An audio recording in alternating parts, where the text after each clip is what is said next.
Notre société est en constante métamorphose. Il est important de comprendre les événements qui se produisent autour de nous. Des histoires incroyables, sensibles, choquantes, inimaginables. Racontant les comportements des uns et des autres pour éveiller et exhorter à la vigilance. Le rendez-vous, c'est sur la chaîne de Rossi BGO. Continuez par nous envoyer vos histoires afin que nous puissions éclairer notre société sur les faits, des incidents et des événements à couper le souffle. Ne manquez surtout pas de nous donner vos avis sur les histoires que nous vous racontons, de liker, de commenter et surtout de vous abonner à notre chaîne Rossi BGO. Regardez, écoutez avec attention et tirez une bonne leçon. Bon visionnage. Bref, la famille, nous tous, on a écouté le présentateur, ce qu'il a dit. Je pense que chacun de nous doit faire son effort ou ses efforts pour que la personne puisse partager la vidéo, liker, laisser les commentaires. Parce que quand vous mettez les commentaires, quand vous likez, vous partagez, moi, ça me donne encore le courage de toujours parler, surtout des histoires que les gens viennent me confier. Moi, je viens relater à ma manière, comme il se doit. Le français, je ne suis pas français. Je suis un Africain. Donc, excusez-moi pour mon handicap de français. On va avancer. Un saut, une saut, ça va plus haut. La famille, voici encore une autre histoire que j'aimerais partager avec vous. Cette histoire-là, écoutez très bien. Vous-même, vous savez très bien, je ne suis pas l'auteur de ces histoires. C'est des gens qui ont traversé eux-mêmes leur propre histoire ou soit ce qu'ils ont vécu dans leur vie. Les gens viennent me confier. Moi, je viens relater, je viens expliquer à ma manière pour que tout le monde puisse bien écouter. Ma famille, étant petit, nous tous, on a passé par là. Quand tu as ton ami intime, ton ami avec qui tu partages tout, même quand tes parents te donnent un peu de morceaux de quelque chose, tu cherches ton ami comme ça, vous allez couper en deux. Ah oui, même quand tu te donnes de la nourriture, même, tu manges même, juste quand tu caches l'autre même, pour aller donner à ton ami, pour dire non, ah, moi j'ai mangé tel truc, tiens, tu vas manger aussi.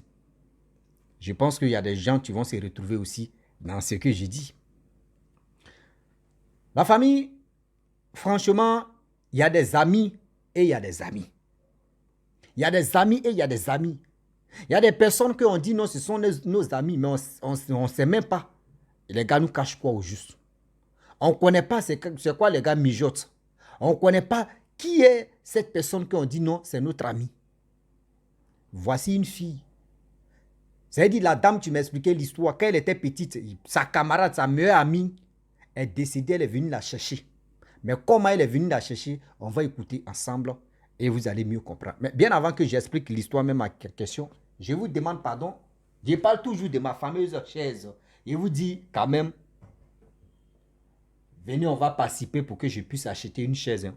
Voilà, c'est la seule chose que je demande d'abord, bien avant que on va augmenter mes QD.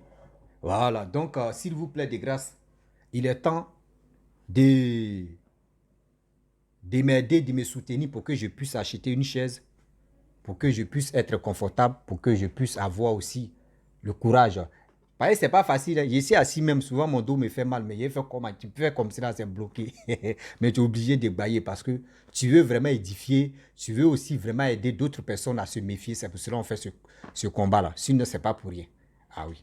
La famille, la dame me confie son histoire. Elle me dit quand elle était petite, elle avait sa camarade.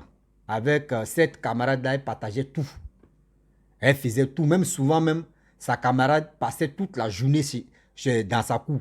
Elle aussi, souvent, elle s'en passait toute sa journée aussi dans la cour de sa camarade. Donc, c'était comme ça. C'est-à-dire les deux familles se connaissaient très bien. Vous-même, vous savez très bien au village, il n'y a pas... c'est comme ça. Au village, on se connaît entre nous-mêmes.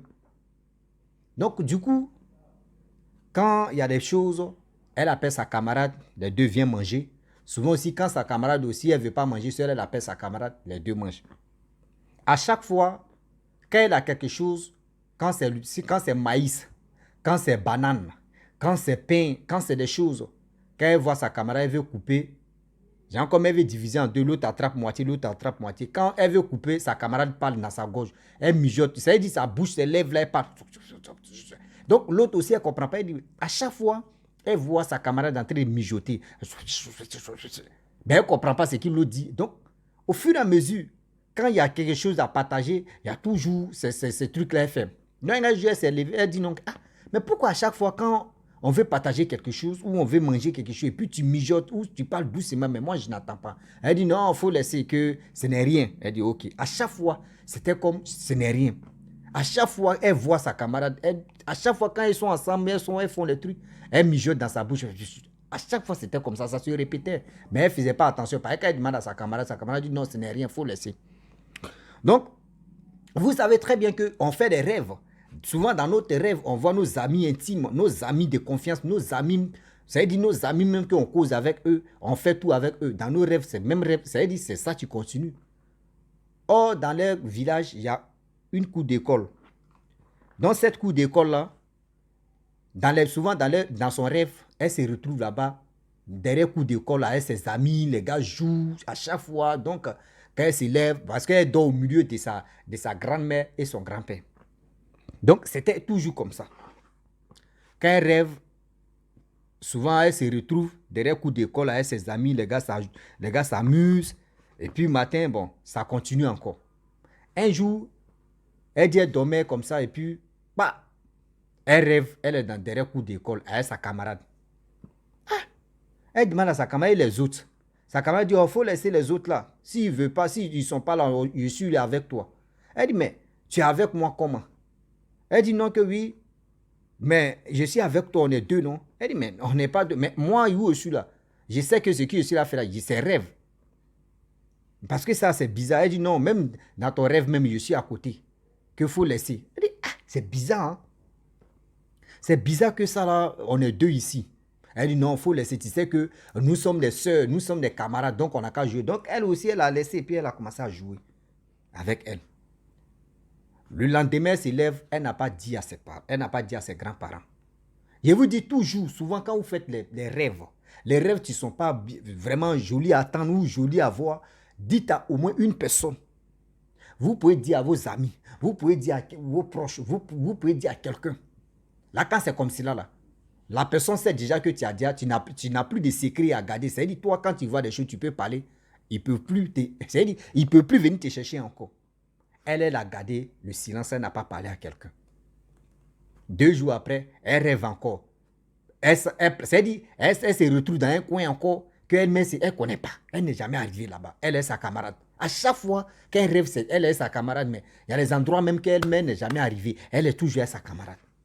Elle dit à sa camarade, ici, je ne connais pas. Elle dit, non, il faut laisser. Ça va aller. Un jour, tu vas connaître ici. Toi, mais tu vas être à l'aise, même que moi. Elle dit, c'est bizarre. Hein? Donc, à chaque fois, c'était comme ça.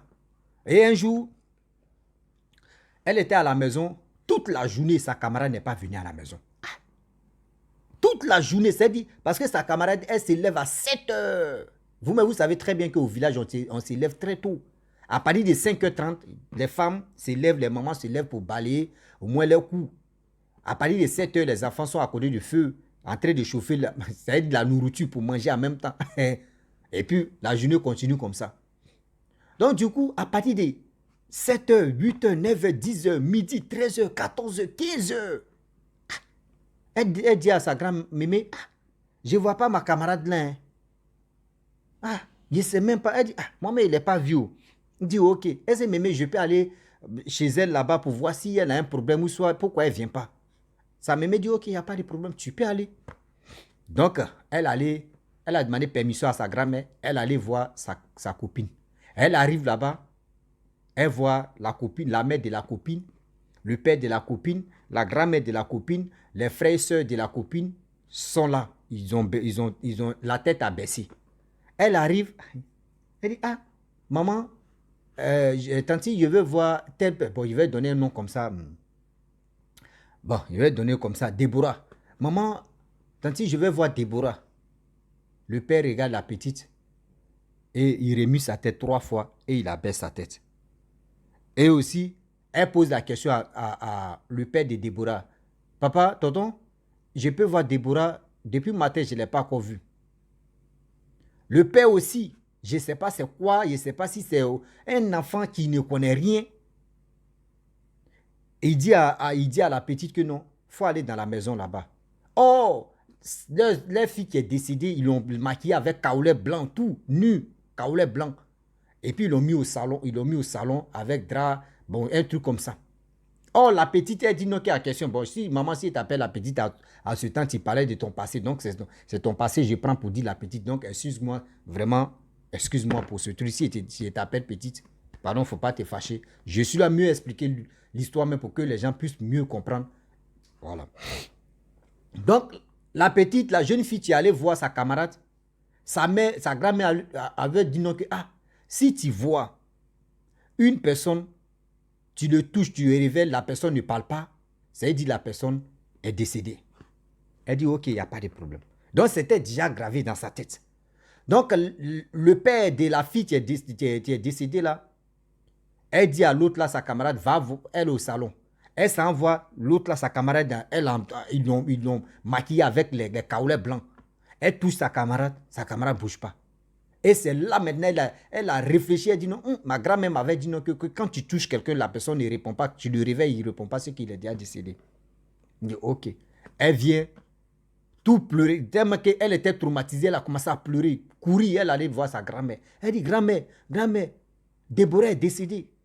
Sa grand-mère dit, comment Déborah est décédée? Comment tu as su que Déborah est décédée? Elle dit, non, quand je suis arrivé là-bas, j'ai vu ses parents étaient dans la cour et j'ai demandé, son père m'a dit non, d'aller au salon. Donc quand je suis allé là-bas, ils ont mis caoulet blanc si elle et je l'ai touché, elle ne bougeait pas. Donc j'ai su qu'elle est décédée parce que tu m'as dit non, qu'elle est décédée. La grand-mère aussi, tellement fâchée parce que ça là, c'est foutaise. Toi, tu ne peux pas me dire non, que ton enfant est décédé. Puis, toi, tu envoies la petite, tu es innocente, pour dire, n'a qu'à aller voir sa camarade là-bas. Mais c'est le père de la fille qui est décédé, tu es méchant. La grand-mère n'a pas digéré. La grand-mère, Noël, ce qu'elle faisait dans la cuisine, elle a laissé immédiatement. Courir même, a commencé à injurer le gars à aller dans sa cour. Pour dire ta sorcellerie que tu veux faire là. Il ne faut pas faire ça si ma petite fille. Hein. Toi, tu sais que ton enfant est décédé. Et puis, tu ne peux pas dire à la petite non que oui, elle est sortie ou elle fait ceci, mais tu lui dis ouvertement que oui, elle n'a qu'à aller voir dans la chambre là-bas. Elle n'a qu'à aller voir dans la maison. Et puis, elle s'envoie voir sa camarade est décédée. Toi, tu trouves ça normal? Et la grand-mère aussi a commencé à serrer le cou le père de la petite qui est décédée. Elle aussi a dit non, qu'elle ne comprenait pas. Elle a commencé à crier, non, grand-mère, faut le laisser. Non, grand-mère, c'est moi, j'ai fait que oui. C'est moi, mais je suis allé là-bas. Grand-mère dit non. Toi, tu es innocente, faut laisser. Tu es innocente. Si t'avait dit non que oui, elle est sortie ou elle allait à quelque part, au moins, c'était mieux. Mais pourquoi il peut dire non qu'il faut aller là-bas? Donc, les gens sont venus, ils l'ont attrapé, tout ça là. Ils ont attrapé la grand-mère, ils ont calmé la grand-mère. Elle est partie à sa petite-fille. Et là, maintenant, vous savez très bien qu'au village, je suis toujours au village, ceux qui ont fait le... Nous qui avons fait le vécu au village, on connaît des stratégies. Nous, les petits-enfants, on met nos vases à côté. C'est-à-dire, ils ne sortent pas pour aller pisser dehors là-bas. Restez là. Si tu pisses, tu fermes. Demain, tu vas prendre pipi là, tu vas aller verser. C'est comme ça se fait. C'est-à-dire, les grands-parents, s'ils sont là dormir, ils ne veulent pas s'élever. On dit non, si la personne qui veut pisser, voyez, vase, c'est là où on met seau. Venez, vous allez pisser. Demain, on va aller verser. C'était un truc comme ça. Donc, à chaque fois, on mettait seau, on mettait vase pour qu'elle puisse pisser. Or, ce jour, quand ils ont enterré sa camarade, une semaine, deuxième semaine, son grand-père n'a pas mis vase là. Sa grand-mère aussi n'a pas mis vase là. Donc, à chaque fois, quand elle s'en va uriner, elle réveille son grand-père. Son grand-père compte 1, 2, 3, 4, 5. 1, 2, 3, 4, 5, 6, 7, 8, 9, 10. Si la petite ne revient pas, lui, il se lève, il s'en va chercher sa petite fille. Mais ce jour-là, je ne sais pas qu'est-ce qui n'a pas marché. Elle dit qu'elle a vu, il n'y avait pas de vase à côté, à gauche, à droite. Elle s'est levée, elle allait, elle dit, bon, d'accord, elle va aller uriner. Elle dit, elle marche 1, 2, 3. Elle a fini de uriner.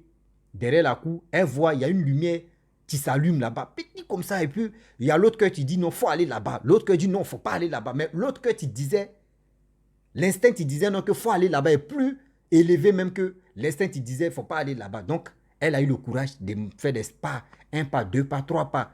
Et une fois qu'elle commence à s'approcher, elle voit l'ombre de sa copine qui était en caoulet blanc. Donc elle s'arrête, elle voit sa copine qui est décédée là, vient. Elle dit, ah, je suis venu te chercher. Elle dit, mais pourquoi tu es venu me chercher? Tu es déjà décédé? Elle dit, oui, je sais que je suis déjà morte, mais je suis venu te chercher. Elle dit, non, non, non. Moi, tu ne peux pas venir me chercher comme ça. Elle dit, non, tu te rappelles très bien où on mangeait, quand on veut couper quelque chose, tu me voyais, il murmurait un peu dans ma bouche, etc. Et puis tu m'as demandé pourquoi il fait ça. C'est parce que je disais non, que Même si entre nous deux, la personne qui va mourir, l'autre va venir chercher son ami pour qu'on puisse continuer notre amitié. Là-bas, il dit non, mais c'est pas de ça là, nous on n'a pas moi je n'ai pas accepté parce que je t'ai demandé, tu dis ce n'est rien, que moi je ne peux pas aller. Elle dit non, qu'on n'a qu'à aller, si on s'en va, on voit là-bas, si ça ne te plaît pas, tu vas te retourner. Elle dit non, moi je ne peux pas. Oh, sa grand-mère encore, lui a dit non que oui, les morts sont les morts. Les morts là, si quelqu'un vient te chercher, n'accepte jamais. Mais si quelqu'un dit viens, tu vas me suivre, on va aller quelque part, tu sais qu'il est déjà décédé, n'accepte jamais. Donc, elle a dit, ma grand-mère m'a dit, voici ça, mais il ne peut pas te suivre. Et du coup, il y avait lutte, maintenant, elle s'est évanouie. Ah, grand-père est venu. Grand-père, il a fini de compter, il ne sait pas combien là. Il vient, sa petite fille est couchée. Aïe. Lui, il a soulevé sa petite fille, l'a envoyée dans la maison. Ah non, non, non. Vers les 4 heures par là, il a tapé, il a fait ce qu'il pouvait faire si la petite, elle ne se réveille pas. La grand-mère a commencé à pleurer. Tout le monde sont sortis. Les vieillards sont venus à côté. Là, elle était dans son coma. Hein. Elle était dans son coma. Elle dit elle était dans son coma. Mais, elle dit, c'est où? C'est-à-dire, vous-même, vous savez très bien qu'au village, là, on enterre très vite. On te laisse là le matin, midi, jusqu'à partir du soir. On voit que tu ne te lèves pas. Ce qu'ils pouvaient faire, si ils ont déjà fait, puis tu ne te lèves pas, on dit, bon, on va l'enterrer. Oh, du coup, à partir de 16 heures, elle dit, elle ouvre ses yeux, elle attendait bruit. Elle ouvre un peu ses yeux, mais elle attendait un peu de bruit, mais ce que les gars parlaient, elle n'attendait pas trop. Mais elle ne sait pas comment elle va faire pour bouger, pour dire à sa grand-mère, grand-maman, donne-moi, je vais boire de l'eau, j'ai soif. Mais elle parle, ses lèvres ne bougent pas. Elle parle, elle dit, elle ouvre un peu ses yeux comme ça, mais on ne sent pas qu'elle ouvre ses yeux. Elle dit, elle a fait tout son possible. Elle parle, mais sa voix ne sortait pas, ses lèvres ne bougeaient pas. Jusqu'à un coup comme ça, elle a vu il y a une force qui est rentrée en elle comme ça. Elle dit, elle s'est levée un coup brusquement. Oh, où elle s'est levée brusquement là? En réalité, ce sont ses pieds qui ont bougé. En réalité, où elle s'est levée brusquement en force là, en réalité, c'est son pied qui a bougé. Et la grand-mère a vu, la grand-mère a crié, oui, elle vit, elle vit. Oui, je vous parle, Seigneur, l'air. Tellement que quand les gars m'expliquent les histoires comme ça, une fois que j'écoute là, c'est fini, c'est mémorisé. Ils récitent ça comme ça. Ils disent trop bon dedans. La grand-mère a commencé à crier, elle vit, ma petite fille vit, elle vit encore. Et les gens qui étaient à côté, ils sont venus, ils ont pris, elle vit, ok. Et du coup, on lui parle, elle n'attend pas. Elle est pâle, mais ses lèvres là, ça ne s'ouvre pas. Mais on n'attend pas aussi ce qu'il a dit. Ils ont fait ce qu'ils pouvaient, rien. Et il y a un vieillard qui dit non, qu'il y a une dame, une guérisseuse, c'est guérisseuse ou guérisseur, prenez ce qui est bon, guérisseuse, tu es au campement là-bas, on va aller avec la petite, elle va faire ce qui est. Elle peut faire si la petite, parce que ça, c'est pas normal. Parce que où elle est quittée là, vraiment, elle est quittée l'au-delà. Et la grand-mère, le grand-père et d'autres personnes, ils l'ont accompagné là-bas. Sur 2 motos.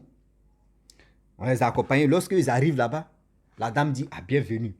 On les a mis dans la maison. La dame dit non, enlevez-la dans la maison. Il y a une cour arrière là. Il y a une, je ne sais pas si c'est maisonnette, c'est un truc comme ça. Case, mettez-la là-bas. Elle dit, ils l'ont mis.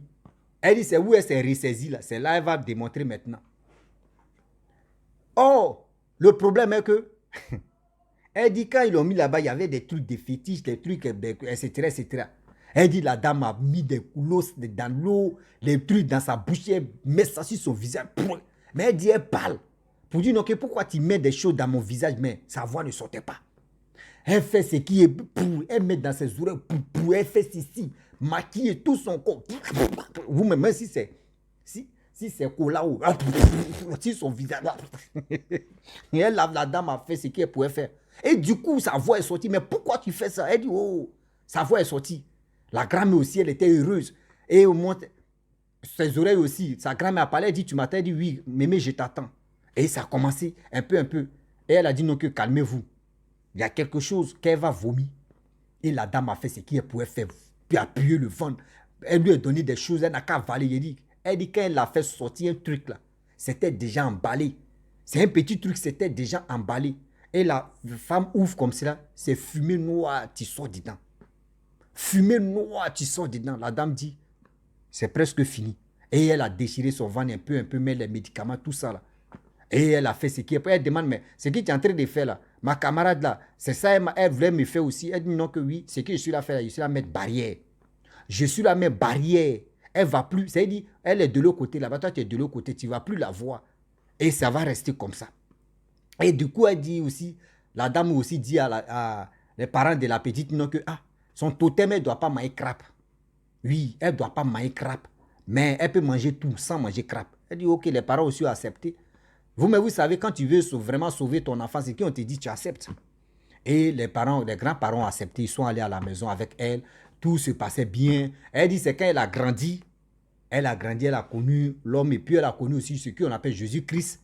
Elle a commencé à prier, baptiser, faire ceci, faire cela, comme ça, comme ça. Vraiment, elle était enfant de cœur, tout ça là. Mais crabe que la dame a dit, il ne faut pas, elle va manger. Elle dit, mais elle est la première championne même de manger crabe. Que, avec Dieu là, il n'y a pas totem. Elle dit, avec Dieu là, il n'y a pas totem. C'est les autres qui disent non, qu'il ne faut pas faire ceci, il ne faut pas faire. Mais avec Dieu, il n'y a jamais totem. Aujourd'hui, si elle n'était pas dans l'affaire de Dieu, là, elle allait rester comme ça, focalisée, sans manger crabe jusqu'à elle va mourir. Mais elle dit non, depuis, elle a connu Dieu. Depuis, elle a connu le Saint-Esprit. Elle mange crabe même. Dans la semaine, elle peut manger crabe 5 fois ou 6 fois. Elle mange bien crabe même. Mais elle ne voit pas sa camarade, elle a quoi qu'elle est en bonne santé. Donc, c'est pour vous dire aujourd'hui que, moralité de l'histoire même, ce que je voulais dire à nos frères, à nos petites soeurs et à nos petits frères, quand vous faites les rêves, quand vous faites, seulement vous êtes dans votre amusement, vous et vos amis, quand tu vois ton ami faire des choses que toi, tu ne comprends pas, il faut alerter tes parents. Il faut dire à tes parents, ils vont poser la question à ton ami ou ta camarade. Là, quand c'est comme cela, là, parce que souvent, quand vous faites les rêves aussi, vous vous trouvez à quelque part que toi, tu ne connais pas ce terrain-là. Quand tu te lèves là, matin, là, va dire à tes parents. Il faut les expliquer l'histoire même à question. Et quand ta camarade ou ton ami va venir, ils vont lui poser la question, il va dire la vérité ou soit il ne va plus t'emmerder encore. Parce que quand tu fais des choses, quand tu rêves à choses, ou tu dis à tes amis, tu dis à tes parents, tu dis à ceci, si la personne voulait t'initier ou la personne voulait faire quelque chose, il dit telle personne-là n'a pas de secret. Quand tu lui confies ou si elle voit ou il voit là-bas, là, il va venir dénoncer ici, on te laisse tranquille. Ne gardez pas des choses que vous ne connaissez pas. Venez dire.